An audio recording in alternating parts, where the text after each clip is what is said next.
The NEWSROUND on Off the Ball. With Gillette. Put your best face forward with our new and improved razors. This is News Talk.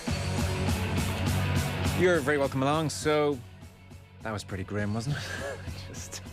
It's hard to know where to start. It was very grim, especially grim if you're a Munster fan and a Republic of Ireland fan. We'll have Richard Dunn and Dan McDonnell with us. We'll play some of Stephen Kenny's press conference today ahead of the game against Qatar tomorrow. And then on the Pro 14 final, Keith Wood's going to be with us after 8 o'clock. Toulouse arrive in Thomond on Saturday. We have that game live for you. We also have live coverage of Leinster against Toulon on the Friday as well. 53106 is the text number. We're at Off the Ball on Twitter. Richie McCormack, hello. Joe, how are you? Very well. Adrian Barry, hello. Oh, didn't catch it. Go again. No joy. Your mouth's moving. We ain't hearing you. Richie, we'll talk about the football, myself and yourself, for a few moments. Yeah. So, I don't know. I mean, I've done my fair share at this stage. We've Dan McDonnell on the way, Richard Dunn on the way 7:30. Talked yesterday to David Myler, Kevin Kilban. We had David Snade. We had Gary Breen. It turns out talking about it a lot doesn't make it better. That's what I found. I don't want to talk about it much anymore because the bottom line, whether you're it's all Stephen Kenny's fault, it's not working out, this kind of football doesn't suit us, or whether you're the players just aren't good enough, there's only so much Stephen Kenny can do, or whether you're this is going to take 2, 3, 4, 5, 6, 7, 8 years, who knows how long. None of those bottom lines are great. There's not much solace to be taken. No, you're talking about 2, 3, 4, 5, 6, 7, 8 years. I would say that to get where a lot of people who've been speaking this weekend want to go, or at least want the Ireland side to be, it's going to actually take decades. And that's just being realistic about it, because like the fact remains, the football in this country is still in somewhat of a state of neglect and has been for decades. We've been professional since the 1930s.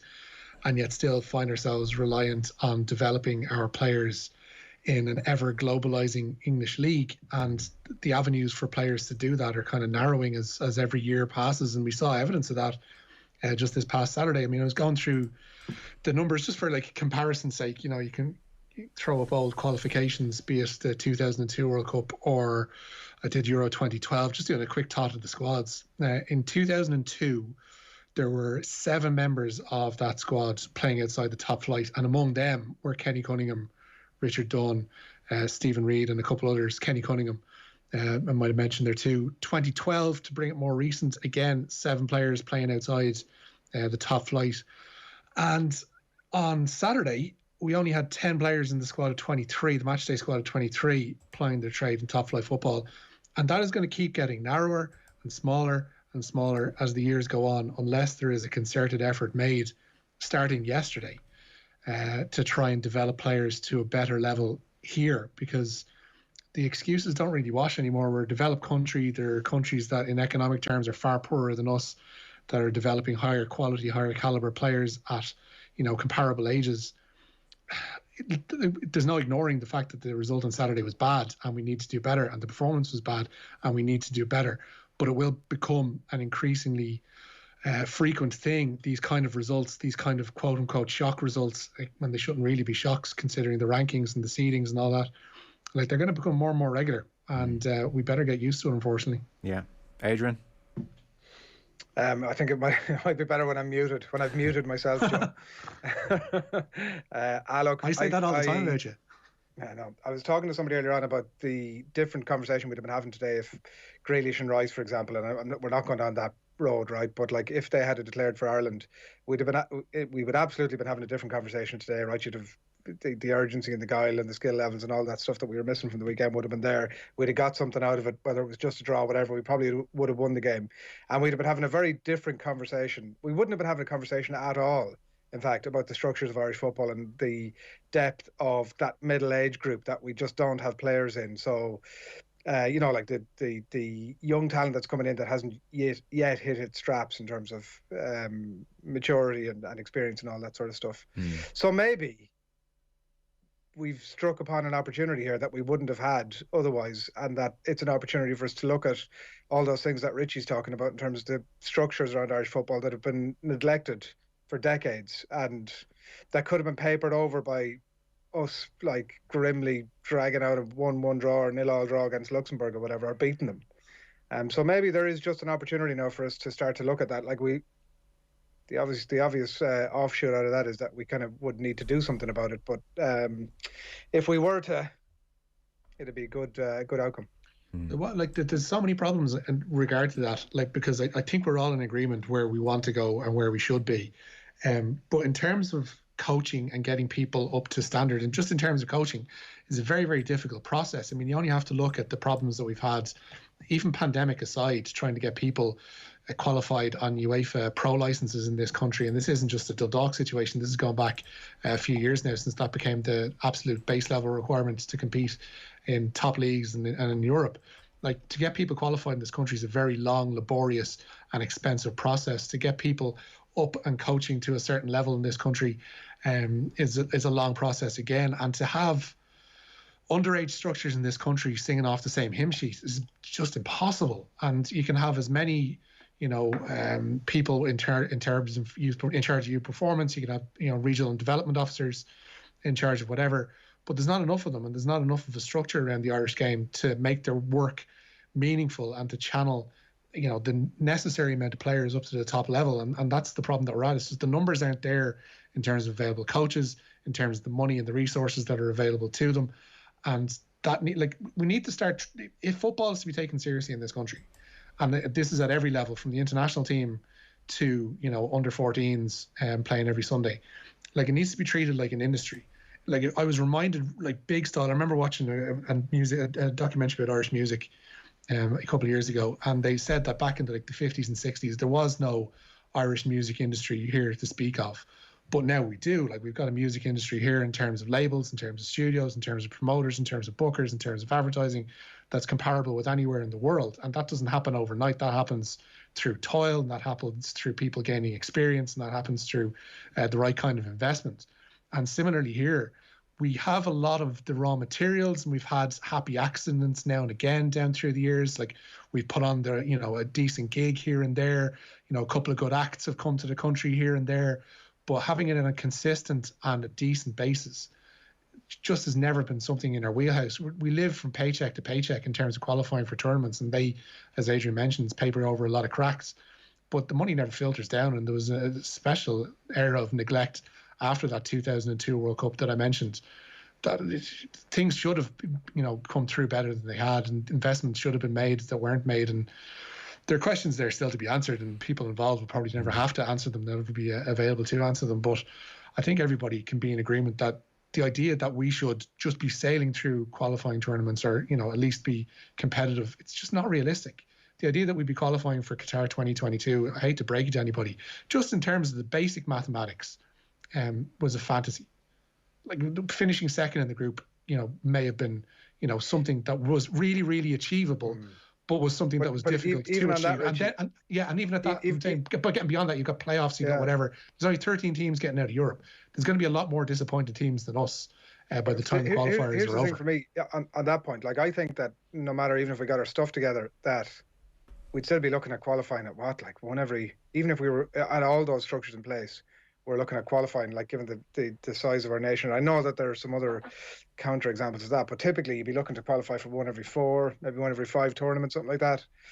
Even if World Cups, European Championships can be a bit easier because of the numbers that are involved now. But if you're talking about 13 teams from across Europe going to a World Cup, like, for a country level of Ireland, and there'd be more like us. That's a hell of an ask to try and get to a World Cup now. And it's not UEFA's fault, it's not FIFA's fault, it's not our fault. That's not our fault. That's just the realism of expanding tournaments and, countries fracturing and all that kind of stuff. But coaching is the thing. And coaching is something that needs to be, as I say, implemented yesterday. Otherwise, we're going to keep having this conversation. Like, I'm having these conversations after the Cyprus game and after, Euro 2012 and all that kind of stuff. They'll keep popping up because the questions have never properly been addressed. Yeah, it's all very grim, isn't it? And you're not even entirely sure that what's happening now is along the right tracks either. Like, it was interesting, Brian Kerr in Virgin was making the point that we're now offloading development to the League of Ireland clubs, and as he said, they don't have a pot to pee in. So you wonder, are we on the right track even now? And it was just a quirk of geography and luck that we never had to be self-sufficient for a very long time, because English clubs took our best and moulded them and gave them opportunities in the top level, and we went from there, and we got away with that for a long time. And I guess bad timing that the John Delaney era has coincided with English clubs, you know, becoming global meritocracies as opposed to just the best of Britain and Ireland. And you know, that timing has really caught us on the hop, and now we're playing catch up. And I really hope we're on the right track now, because depending on who you talk to, and the football family is not one that tends to agree on much, we could be doing things absolutely in a really promising way, or actually we're making another mess for the next 10, 15 years, and there'll be more pieces written in 10 years about how this plan to really get the League of Ireland clubs to develop players was a bad idea, and the National League idea didn't quite work out. And, you know, we really do have to get our act together. I was reading Miguel Delaney's piece from 6-7 years ago over the weekend, and I remember talking to him about it at the time, but like there was a pretty shrewd judge who I don't think he named, but he'd been around the block and called Ireland's system the most dysfunctional in Europe, the most dysfunctional he'd seen in Europe. And at that stage there was a quote from an FAI employee saying, yeah, look, we really do need to sort out a pyramid structure whereby if you're a talented player, there's not like gaps and ceilings and where do I go next at certain ages. And the line from the FAI employee at the time was, why bother, it's a political nightmare. So that's 6 years ago. So, you know, the emerging generation we have now, they were in their formative years then. And so it's all come home to roost in a horrible way. And we did get away with it for so long. I think 2012 actually is about the last time a generation had got away with being underserved by the FAI. Because 2012 had Robbie Keane, it had Duff, it had Whelan, who's a really good player, I don't care what anyone says, Premier League player for a long time. Keith Andrews, player of the tournament then, Premier League player then. Kevin Doyle, Shane Long, Shay Given, Darren Gibson was at Everton then, couldn't get a starting place for Ireland. James McLean, that was his breakout season. McGeady was really good then, started 11 Euro qualifiers then. John O'Shea, 5 Premier League medals. Jonathan Walters, Stephen Hunt, Wes Hoolan and Seamus Coleman weren't even in the squad in 12. You compare that to now, it's just a different stratosphere. Like we're going backwards. They're potted through the Championship and League One, as I alluded to earlier. But that brings me to another conversation point that's been brought up over the course of the last 48 hours, especially after the Luxembourg game, which is that we don't have the players to play a certain type of football, and that the people that were calling for Trapattoni and O'Neill to play, you know, more attractive football during their time in charge, like they're being proved wrong now. That's not the case. There's still a case to be made that, you know, those squads should have included a Wes Houlihan, and that those players 100%. that you rattled off there were capable of playing a better brand of football than was asked of them at the time. I don't like that's something I don't think you can argue with. In a perverse way, it could be interesting to watch Stephen Kenny manage that 2012 batch and let Trapp guide this current batch. You know, like that's being blunt about it. Obviously a bit of an exaggeration to say that. Do you know, it's funny because like, and I'm in the category that like. You want to watch the type of football that Stephen Kenny has to play, let's put it that way. But the conversations we're having now weren't afforded, obviously, to his predecessor. That's you know, how intrinsically linked one-off results, or a series of results, granted, at national level can be with the type of catastrophic conversation that we're having here. I found that interesting. Look at it. It's as in you think O'Neill and Keane and Mick got way more stick.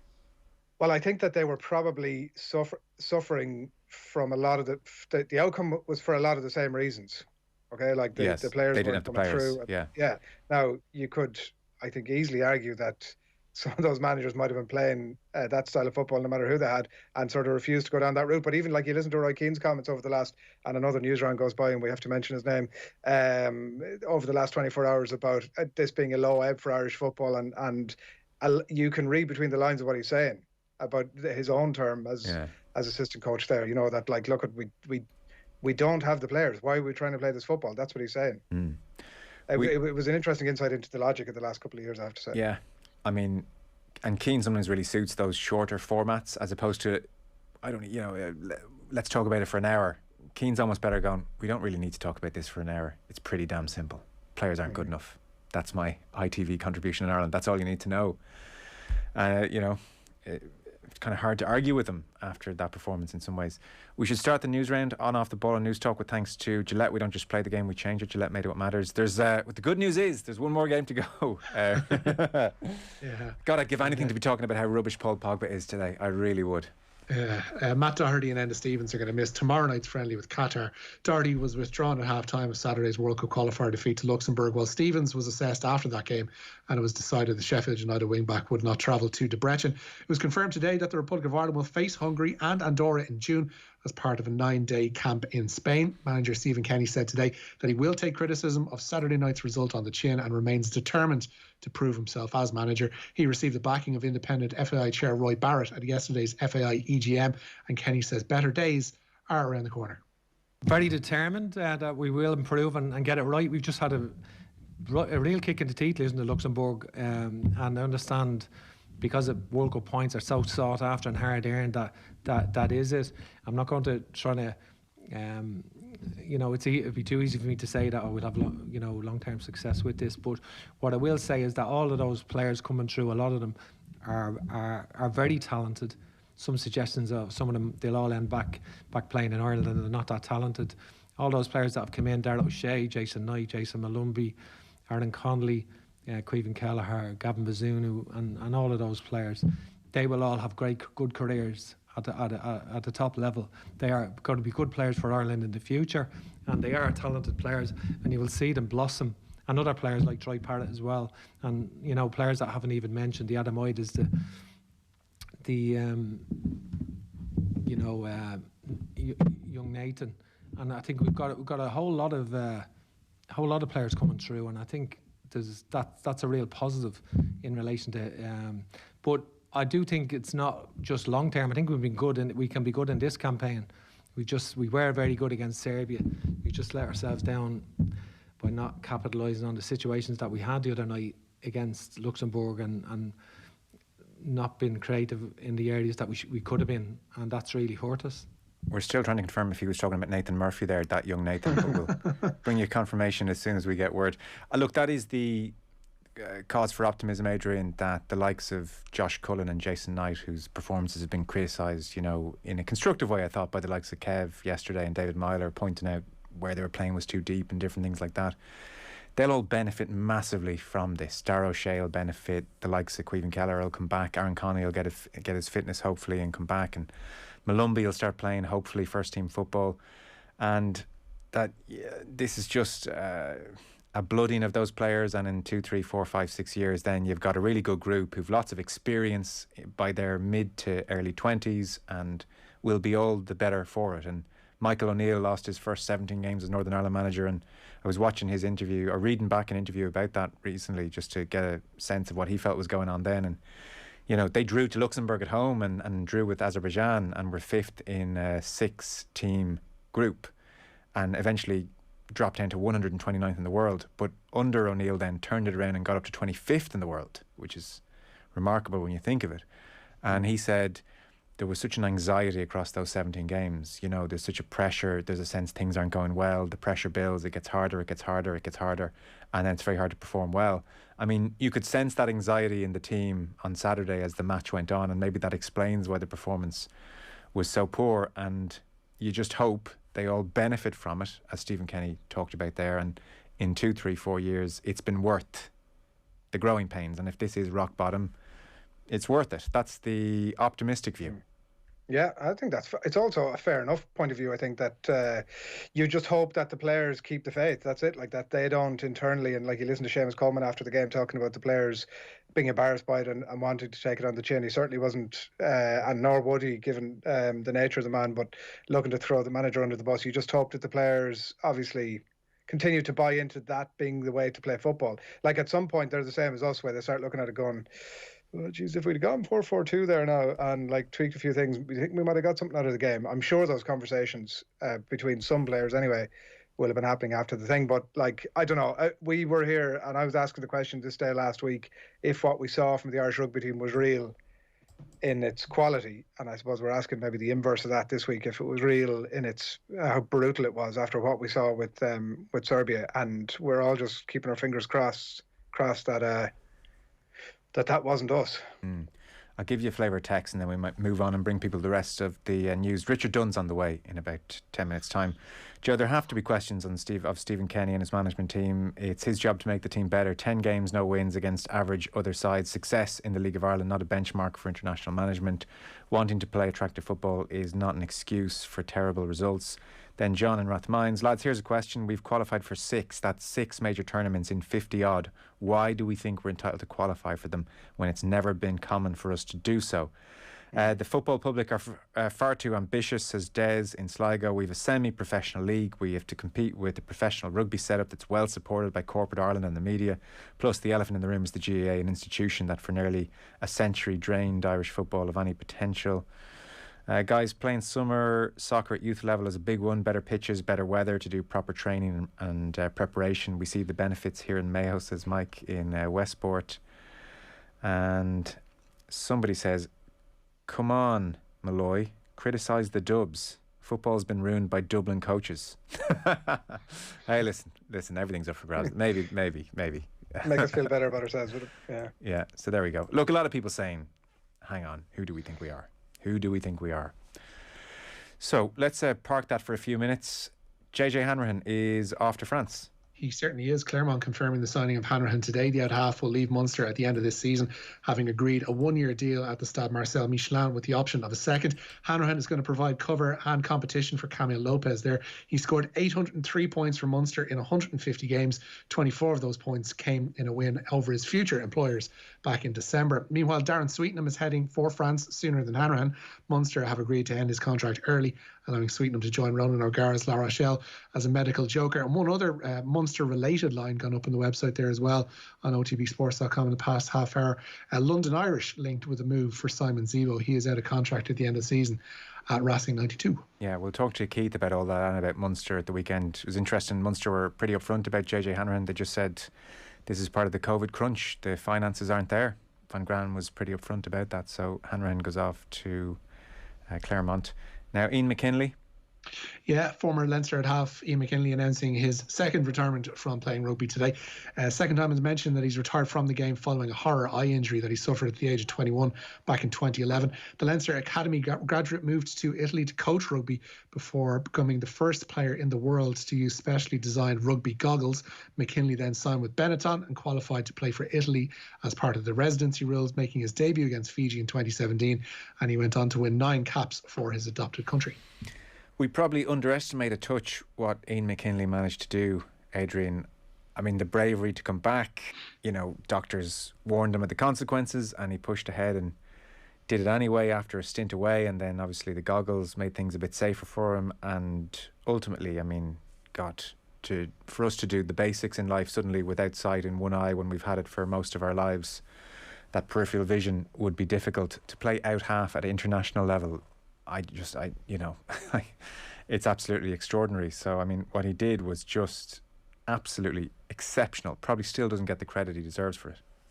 With some of those players that have tended to disappear off the Irish radar a little bit, you keep an ear out and an eye out for what respected voices in the game are saying about them in whatever sport it might be. And there's some comments from Conor O'Shea that really stick out in my mind from his time with Italy and when Ian McKinley was trying to break in, and with the respect with which Conor O'Shea, who obviously has a huge footing in the game, spoke about Ian McKinley and the fight in him to get into the team. And O'Shea was saying, listen, I ain't doing this guy any favours. He'd been left out of match day 23s around that time and had to really fight tooth and nail to get into the team. So yeah, listen, total respect. I presume he's gone off to pursue a career in Joe Molloy body double, is that?